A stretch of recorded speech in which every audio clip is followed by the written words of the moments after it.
Have you ever lost track of time? Maybe you were so absorbed in a project or a book that hours felt like minutes. It's a strange, fleeting feeling. But what if you lost track of time, not for hours, but for months? What would happen to your mind, your body, your very sense of self? This isn't a hypothetical question. In the summer of 1962, a young French geologist named Michel Siffre decided to find out, and his method was as simple as it was extreme. He would go underground into the profound, timeless darkness of a glacial cave, and he would not come out until his experiment was over. So, who was Michel Siffre? He wasn't just an adventurer. He was a scientist fascinated by the deep rhythms of life. He studied caves, but he was becoming more interested in the cave within, the internal, biological clock that ticks inside every living thing. He believed that to understand this clock, you had to remove all the external cues. No sun, no moon, no clocks, no societal rhythms, just you and your own body's natural tempo. And so, he chose the Scarasson Cave in the Italian Alps, a deep, cold, silent world of rock and ice. In July of 1962, with a small support team at the surface, Siffre descended. His home for the foreseeable future was a small nylon tent pitched on a rock ledge in constant, chilly humidity. His supplies were basic: frozen food, books, equipment to record his vital signs, and one crucial piece of technology, a field telephone, his only lifeline to the surface. The rules were simple. There would be no schedule. He would eat when he was hungry, sleep when he was tired. Every time he woke up, every time he ate a meal, he would call his team on the surface. But here's the key. He would initiate the call. The team would never call him, never say good morning or it's time for bed. They would just record the time he called and ask him one question. Michel, what time do you think it is? And with that, the door to time, as we know it, slammed shut. The first days were about adaptation. The cold seeped into his bones. The silence was absolute, broken only by the drip of water. But soon a routine emerged. His body, free from alarms and appointments, began to set its own pace. He'd wake up, work on his notes, read, exercise to stay warm, eat.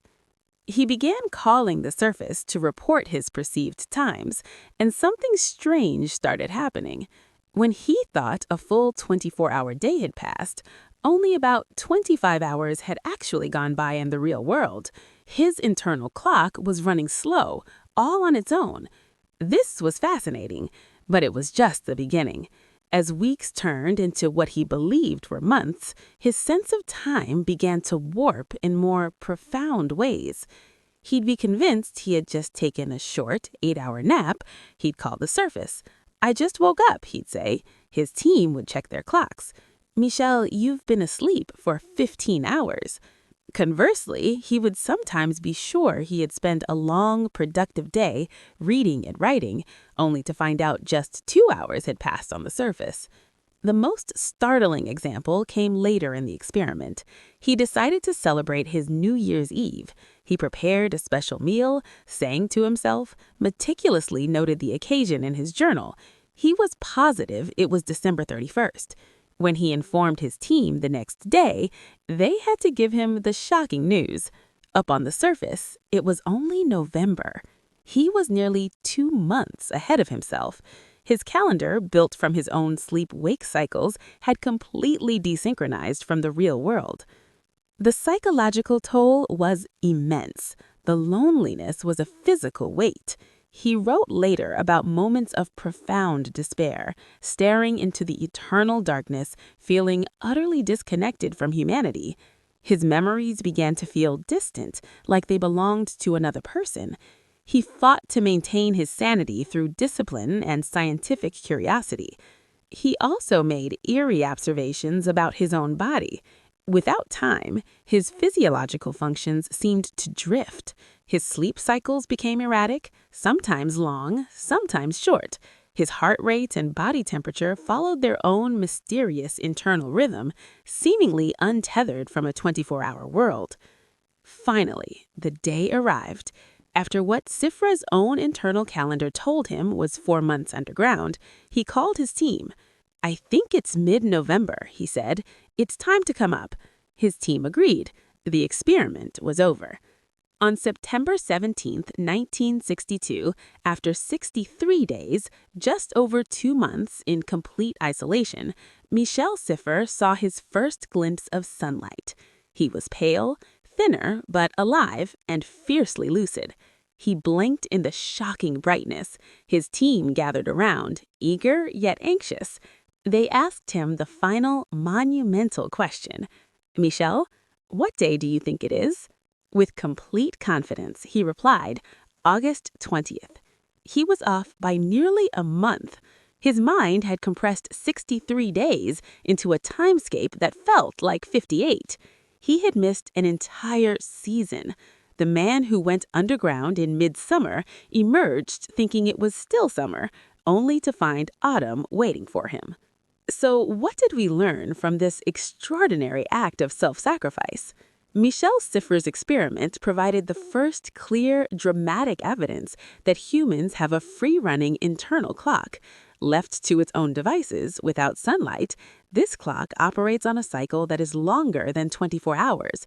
Our natural rhythm isn't precisely a day, it's more like a day and an hour. We rely on the daily reset of sunlight to keep us synchronized with the planet's rotation. Siffre had discovered a fundamental truth.